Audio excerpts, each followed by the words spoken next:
to everyone. Thank you for joining us to remember the February 9th, 1972 gas explosion at the Lowell Gas Company on Chapman Road in Tewksbury. My name's Nancy Reed. We're honored to have with us 3 retired Tewksbury firefighters who each experienced this explosion in their own way.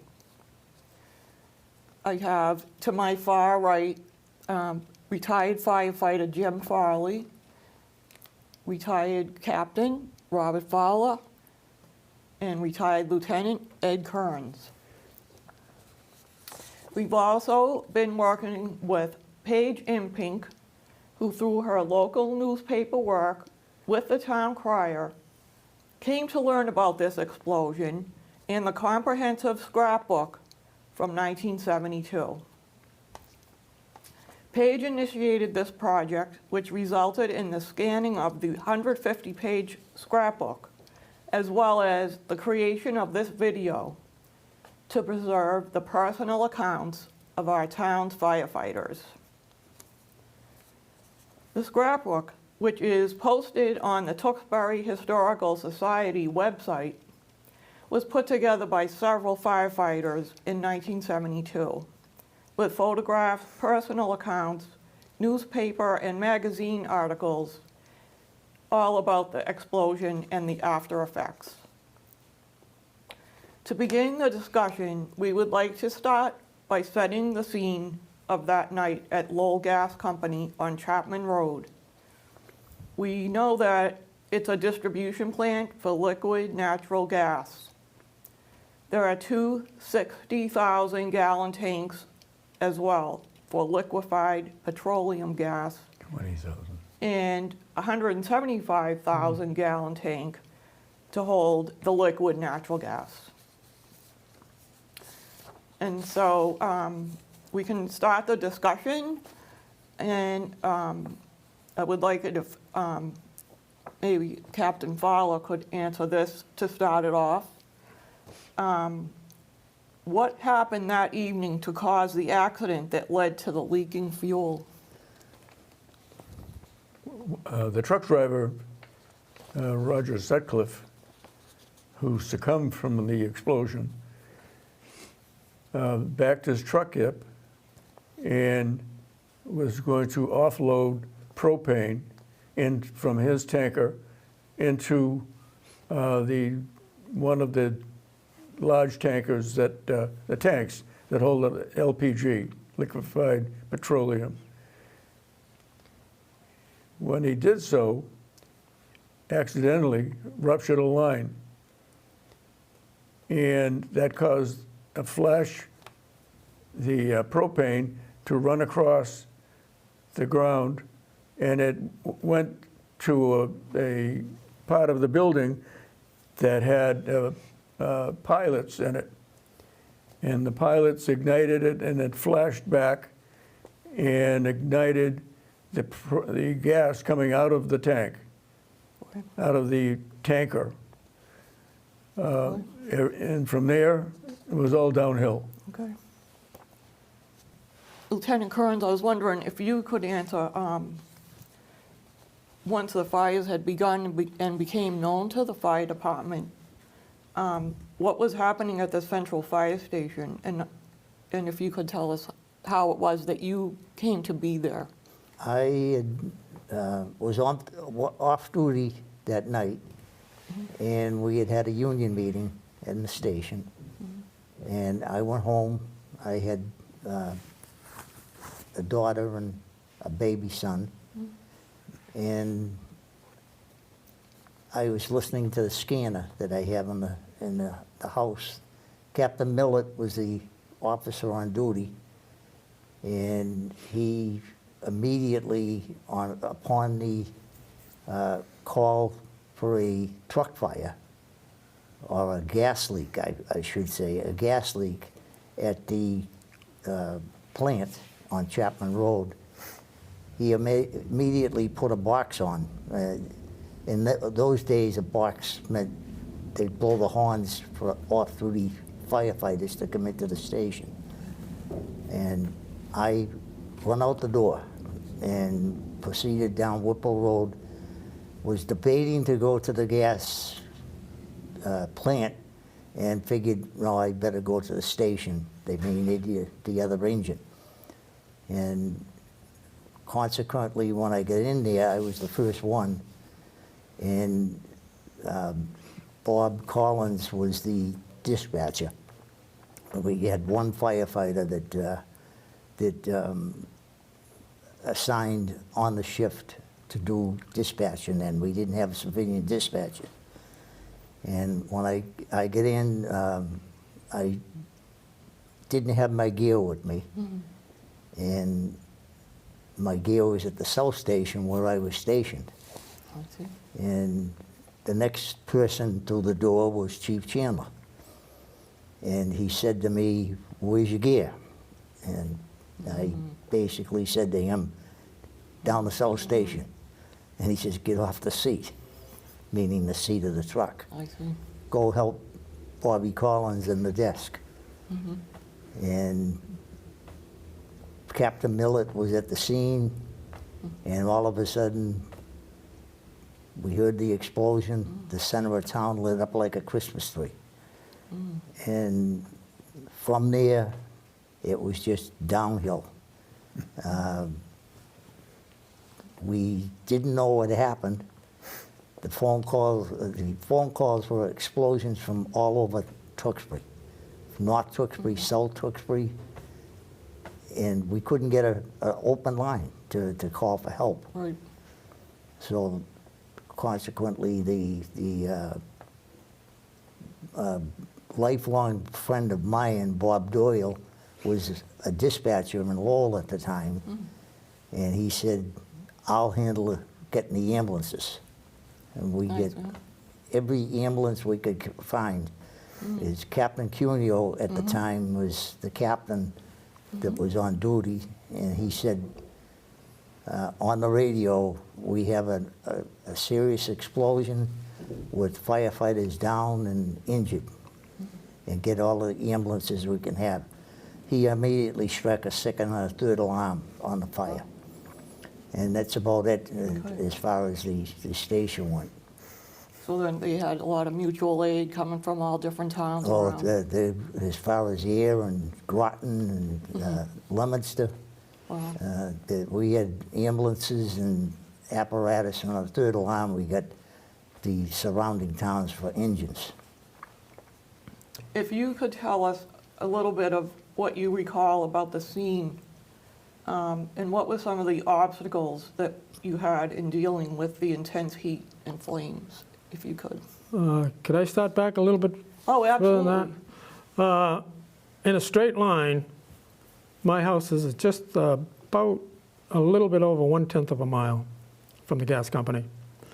And my wife Barbara and I were sitting at our kitchen table, and we heard a thud. Not an explosion like the big one, but a thud. We thought that maybe a small plane had dropped. So I go to the front window, and being February, in a straight line to the gas company, no leaves on the trees. You could see that the gas company was lit up pretty well. Cool. So I told Barbara to get the kids up, and I called the station, and Bob Collins told me that I was the third person that had just called in a very short period of time. And so she got the kids up, we left. I went down to my mother's on Main Street, dropped the kids and Barbara off, and I proceeded to the South Station to get my gear, because I was stationed at the South Station at the time, and then I went to the center. I became a pilot for Andover. A pilot is when a town calls for mutual aid, and towns come in like Barica, Andover, Chelmsford, or Lowell, Wilmington. They need somebody in case there's going to be a call that one of these out-of-town companies have to respond. They need somebody to show them where to go. Well, that night, I didn't have to show them, because right directly after the explosion, we left without, it was on the third alarm, we left, and you could see it in the sky, so there was no problem telling Andover where to go. And so we got to the fire, and we couldn't go very far because there were so many lines. There was a hydrant right across from the road, and Richie Starlin was on the hydrant. And so I walked down to where the scene of the fire was. There was no water being put on the tanks at that time because everybody was on their way to the hospital, including Bob. So we get down there, and it's just inside the gate. Engine 4 and Engine 5 out of service. Well, Engine 5 was really bad. So all the hose was all blown apart. The first, I forget how many lengths of hose. And so we had to uncouple the 2 trucks, and then we were going to get the water right straight from the hydrant. And trying to get one line, 1 2.5-inch line, on the fire took a long time. We kept trying to put hose together. We would charge the line. Water would go everywhere because They were burned. they were all, couplings were hard to get off.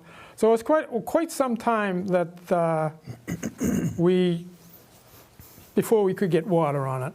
So we finally got one stream on the fire, and a fella comes over to us and says to us, an employee of the gas company, comes over to us and says, keep the stream on the end of the tank. This is on the 60,000. At the time, Yep. there was only about 30,000 Right. in both tanks, but they are 60,000 gallon tanks. So this fellow by the name of Bill Clark, worked for the gas company. So he told us where to put the stream of water. Next thing we know, he's walking up the ladder of the big 60,000 gallon tank, and then he walks across the catwalk and starts moving all kinds of valves and everything, and we're just looking at him. And believe me, for a while it was kind of hairy, especially seeing him up there, and the fire was impinging fire, yeah. on the tanks, and he came down, and the heat was even. We were probably about 100 feet away from them, and the heat was quite intense. And it wasn't just the flames, but it was the heat that was hit. They had a thermometer 10 feet in the air, 150 feet away from the fire. And it triggered off, it went up above 120. This was 10 feet in the air, 150 feet from the tank, and it had registered 120, which was as far as it would go. And, right. yeah. So the heat was quite intense, and it was. I remember mainly there was other people too, and I hope I don't miss anybody, but mainly there was Hillary McMahon, there was Billy McGraw, there was Butch Gurley, Al Cronin, Captain Cuneo, and myself, and we were really scurrying around pretty hard to try and get some water on it. We finally did. And we just kept the water on until later on Hanscom came over. But anyways, yeah. Okay, so then there was the explosion part of this. And I think people would like to know, I know you talked about it when we first met, was what type of explosion this is. And I wondered if Ed would talk about that. Yeah, it's the propane, as Bob had said, it was the propane that was leaking that ignited. And propane is heavier than air. So when it ignited from the initial explosion and then the big explosion, the fire just dropped down. There's nowhere to run.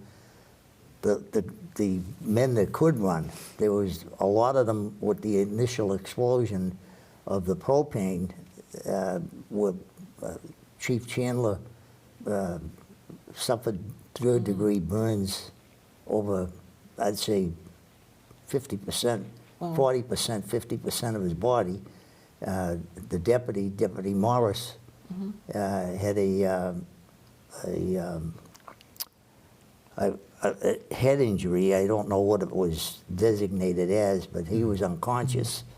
So we had a serious situation with the propane. The propane, as we know it today, the explosion was what they call a blevy, boiling liquid evaporating. Expanding, Vapor explosion. Vapor I have a explosion. vapor explosion. yeah. And that's what they teach now at the fire academy. That we didn't know that at the time. Right. We knew that propane was explosive, but I myself never figured the gas company. I always figured the chemical plant down on Main Street. It was the serious threat of an explosion, never thinking that the gas company. So it was kind of all new to us, but there was a propane explosion, and some of the airline pilots that were flying into Logan said that they thought there was a bomb going off. I bet. No, it sounds very intense. So when the explosion occurred, they had a big, fireball went into the sky and various things. Bob, Captain Fowler, if you could tell us a little bit about what happened then, if you can remember, just in terms of the injuries and going to the hospital and whatnot. Thank you. When we got there, obviously the first thing we wanted to do was hook the truck, which was engine 4, engine 5, to the hydrant, which we did. And but we only had the ability before the explosion for less than 10 minutes. So we hooked up the 2 trucks, and we hooked it up to what we call a deck gun. But the deck gun is a gun that's on the top of the truck. But we took the deck gun off and put it on the ground so we could get closer to the scene. And we tied 2 of the 3 lines into it so we could get water on the fire in 2 different locations. One, the tanker, the truck tanker, where the flame was coming out of, cooling that, and then, because we were the only line, switching it over to the end of the 20,000 gallon tankers, just to cool them. Hopefully nothing would happen. If those ever burst, we wouldn't be here. We wouldn't be here. Yeah, we wouldn't be here. And I say that just, it's a fact. A lot of what we're talking about, a lot of what we learned, we didn't know then. That's right. I mean, we didn't have, when we went on the fire department, we didn't have a fire academy. We just had the senior officers teach us how to put fires out and how to do your job. Yeah. All the way from a brush fire to a car fire to a house fire, and to help people in need. Right. From there, we had water on it. It was 3 of us. Al Hancock, I'm trying to think who the 3rd one was. I know McAllister, who was a call man, came in. Yeah. On your shift? Yeah. It was Larry Al Nunn. Hancock. Larry Non. No. Was it Larry? Oh, it was. Al Hancock, Al Hancock, yeah. yeah.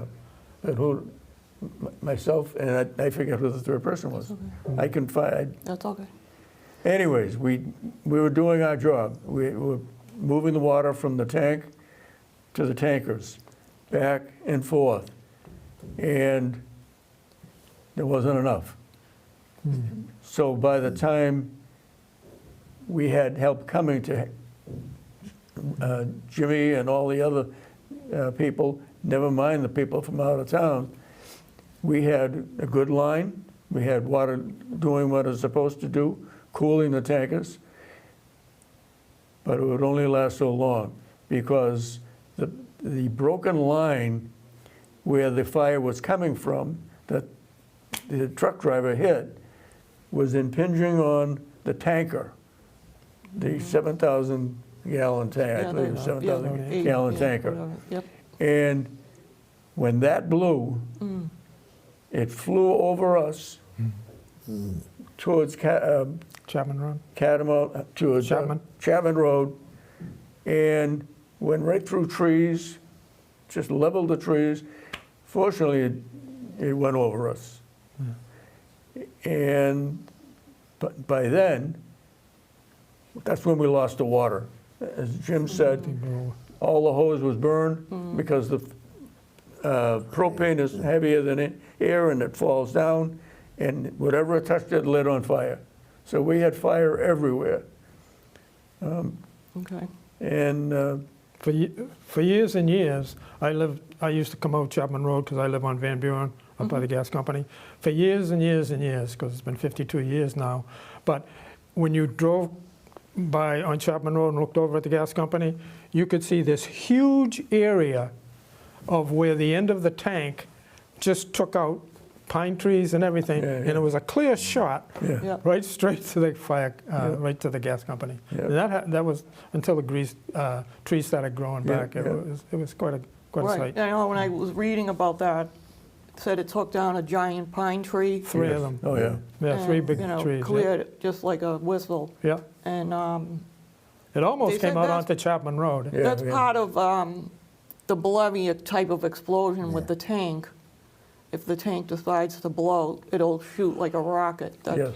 Because So of the, that's the, Yeah. part of the science Yeah. of it, shall I say. So there were several that went over to what was called St. John's Hospital at the time in Lowell, St. right? John. I remember, and you were telling us a story about how 6 of you all went in one ambulance. Was that? Yeah, our first ambulance, the first ambulance to leave the scene, I think there were 7 or 8 of us in the It was ambulance. fearful, And there was the firefighters, they weren't even EMTs, they were firefighters. There was no room for them to work, to help. So we helped each other to Patch things? Patch, patch, Get the clothes off. Oh, Yeah. Pandemonium for a while. Oh, I mean, cutting clothes off, because our gear was burned off us. The fire gear was burned off of us. And subsequently was taken to Washington DC, Right. which, if anything, that helped future firefighters get better gear. Yeah, Yeah. And even in the hospital, by the time other firefighters came in on different other ambulances, there were 21 of us in the hospital, in different degrees. As Jim said, and Eddie, Chief Chandler's gear. He was at a function, a political function, and he had his brand new suit on. tweed suit. And I kidded him to the day he died. It just burned it off. I forget the name. It was the name type of soup it was, but Tweed. But Tweed. huh? Tweed Tweed. suit. What? Tweed. His tweed suit, Tweed as he suit? said. That's Well, what he it said. burned. It burned. burned. yeah, It burned. In any case. And he was in bad shape. Deputy Morris had a concussion. It was a severe concussion, and other firefighters who weren't first on the scene, but came in on the subsequent trucks, were also injured. To this day, Freddie Millett, Captain Millett, was on a hill with the 2 chiefs, trying to direct the scene, trying to figure out what to do when it blew. Well, he was, I said this before, so it's nothing that is new. He never was the same person after that. He died at 11 months after Right. that. I was reading about that. And I say from the effects of the gas company. But All right, so you had Johnny Mack there, Yeah. McAllister. Yes, yeah, he was a call man, a great guy, but I said a bad word to him. I turned over my shoulder, looked over my shoulder when we had the deck gun going back and forth, and I sensed that someone was behind me, and I saw him in a checkered coat, red and black checkered coat, corduroys, and a hat. And like all firefighters, he wanted to help. Right. Yeah. And I said, "Are you out of your mind?" Al Hancock had his back was affected by the blast. Yeah. And he was in the hospital longer than other people. Yeah. Against doctor's orders, he discharged himself from the hospital so he could go to Johnny Mack's funeral. Oh, Yeah. Yep. that's so Yep. special. Yep. I think we've covered what went on that night at the explosion, but I'm interested in that evening right after that. And I remember when we talked about this, firefighter Farley, if you could explain what happened that day, that night, early in the morning. Yeah, after Hanscom Air Force Base came with their foam, they just snuffed everything out, and everything turned black. There was no more light before from the fires. But anyways, myself and Hillary McMahon were told to stay there the whole evening, just so somebody would be there. And we're in the pickup truck. What was it, Engine 7 at the time? I don't know Yeah. what it was, Engine 7? The pickup truck. And so about, I don't know, 3 o'clock that morning, front end loaders, backhoes, bobcats, everything started coming in. And so Hillary goes over and says, "What's going on?" They said, "We're going to clean this place up." And Hillary says, "No, no, no, no, no." So Hillary calls back to the station, and there wasn't any Tewksbury personnel, but the person in charge at the station said, "Go ahead, let them clean up." But it wasn't anybody from the Tewksbury department that gave them permission. It was someone else. And so by morning, the place was all cleaned up. Everything had been, all the metal, everything had been pushed up into a big, big pile. The trucks had been moved a little bit away from the pipe. And so any thought of having a thorough physical investigation just wasn't going to happen. And, you know, that's what we That's saw. great. Yeah, it got cleaned up very, very fast. And a reporter asked about, the next morning, asked about the fire that it was, and the gas company official said, "We had a minor fire at the Tewksbury gas plant." That was his exact Oh, words. no, We had a minor fire. my goodness. So I guess that would lead me to then what happened in the town after that? Like, they had a hearing and different Yep. things like that? Oh, So They had all kinds of hearings, town hall. you want to Yeah, explain DP that at all, or? The DP, Department of Public Utilities, had a hearing at the town hall, and Chief Chandler had a great way of delegating people to do things. Yeah, he did. I was one of the firefighters, because I never admitted myself, I wasn't injured that much outwardly. I was burned, my head, my arms, my back, but I was able to go back to the station and help out there, and then subsequently, then Chief Chandler and was told by Captain Cuneo, who was the acting chief, we need to get a truck. So he said, So, okay. send me to the gas company with a bill. So I went to, Delamas was his name. President. The president of the President of gas company.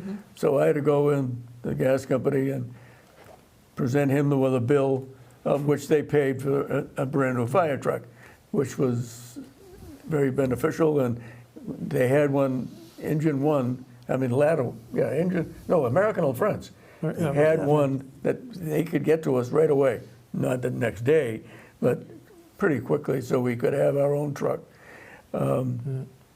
At the hearings, a couple of us were delegated again by Chief Chandler to explain what happened at the gas company.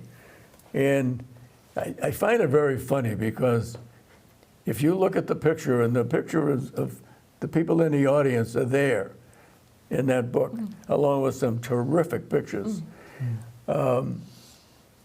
There's a picture of the audience, and times have changed. People smoking in the audience, and I just shake my head because I never smoked. But it's just, as I said, times have changed, and I think the fire department became more knowledgeable. The fire department learned how to take care of items such as this. And I'll just go ahead, 3 years. We had another gas company. We had another fire at the gas company.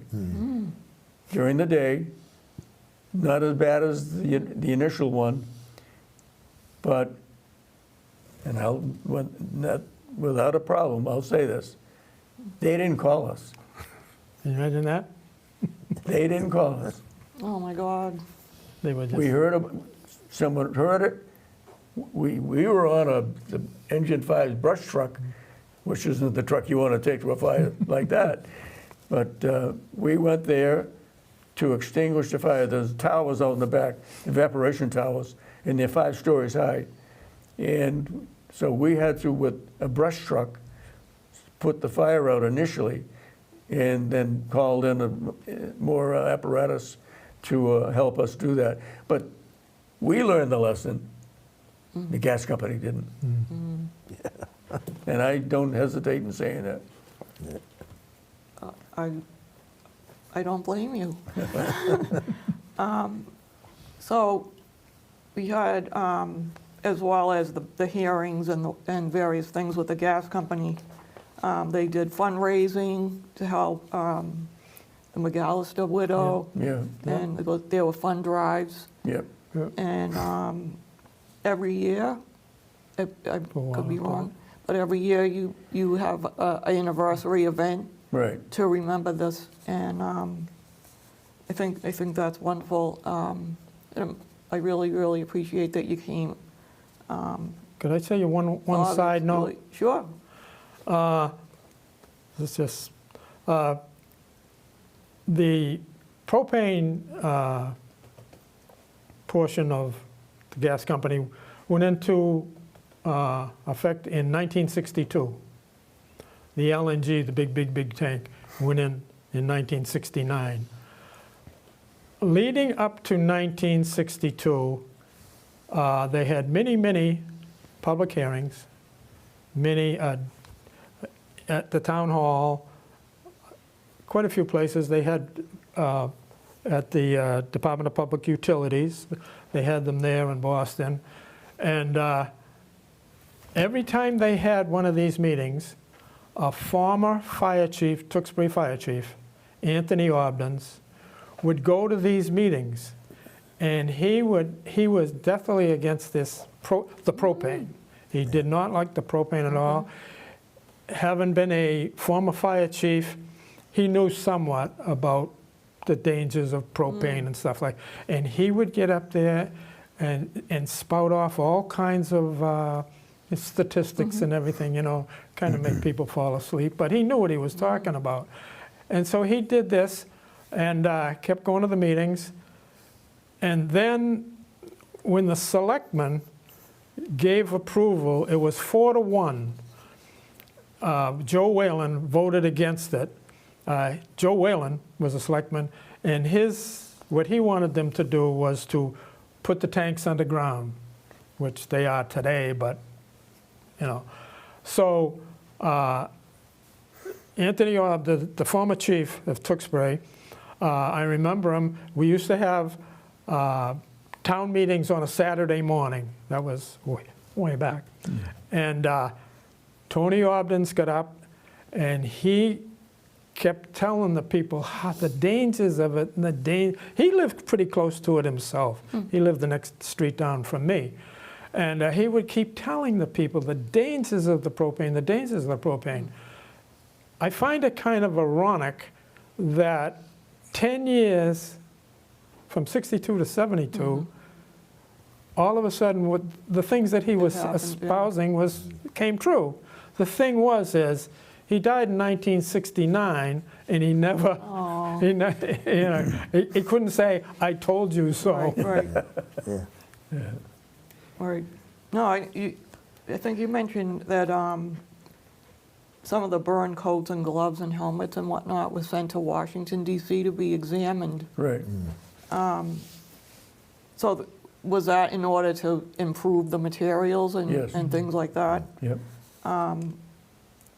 Did you see any kind of site design improvements or anything like that afterwards, or was there any? Hip boots. Oh, A lot of improvements came from NASA Okay. years later. NASA, Yeah. okay.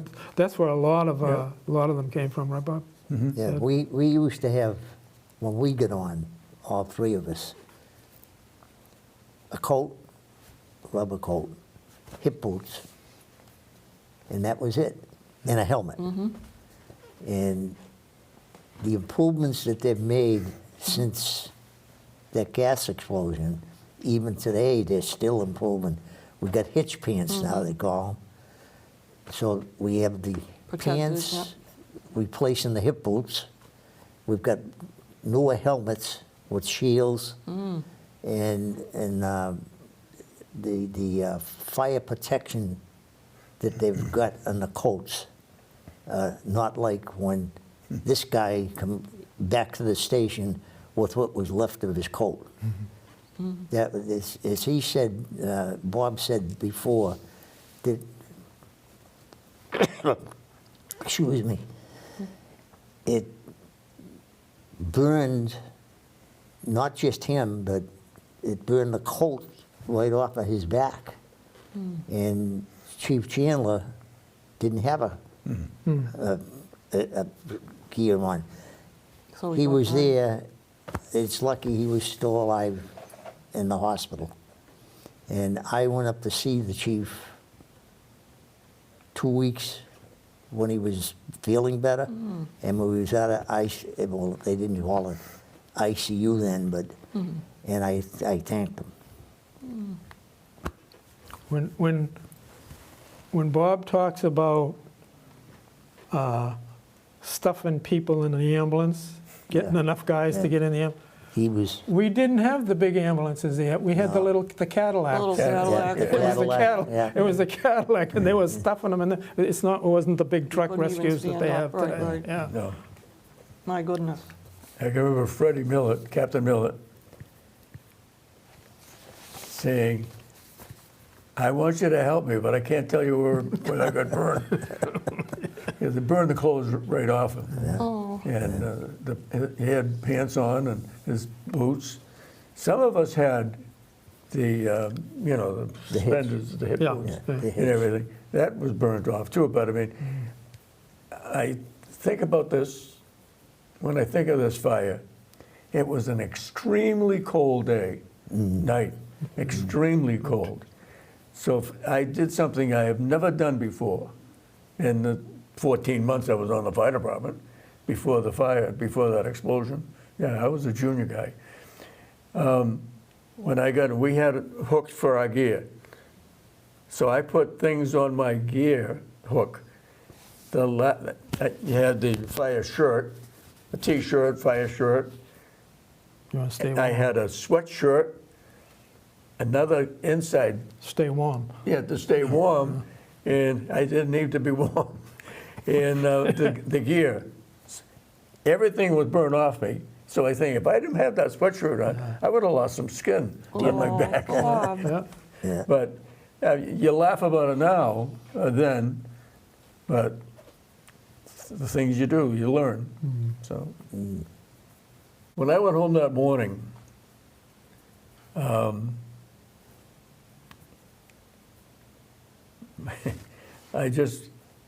my wife got up, it was like 6:30 in the morning, and I did a thing that I shouldn't have done.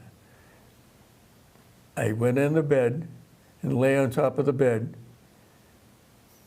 because we had been up, everybody had been up, all day and night. My daughter walked in and saw me. She didn't know what happened. I had bandages all over my face, and there's pictures in there. She screamed. She's only 2 years old. So she said, "Why did you let me in the room?" But yeah, Well, it had was- a big effect. It rippled across Oh, many, yes. many Oh, yeah. people and families. yeah. Yeah. So I really appreciate so much that you guys took the time to do this with us, and to take a look at the book again, which will be online. It's been digitized, so it will be online at the Tewksbury Historical Society website, Yeah. Nice. so you can just click on it. I would like to say that we really cannot thank you enough for sharing your experiences of this gas explosion and your work and dedication and bravery in defending our safety of our town, the surrounding towns, and all those residents. I can't imagine what would have happened if you hadn't have done that. It would have been very widespread damage. And so we really, really thank you so much for that. Our hope is that remembering this event will help us realize that those who serve our common good should not be taken for granted. And so thank you all very, very much. Thank you, Nancy. I want to thank you and Paige. Thank you, Ed. Yep, very much so. Thanks so much. You're welcome. You're welcome.